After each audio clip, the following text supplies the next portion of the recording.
بله ها؟ خب این آدم حرف بزن ببینم چی میگی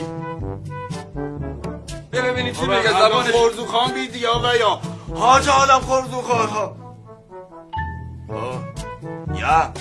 ja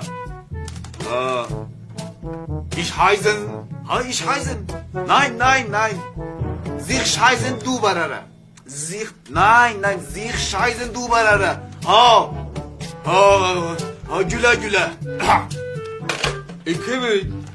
این آیشمن بید آیشمن دیگه کادو خریه آیشمن نمشناسی معاون هیتلر بید با هیتلر کار بداشت من بهش گفتم که اینجا نبیده ببینم تو مگه آلمانی بلدی حرف بزنی؟ نه بلگه دارم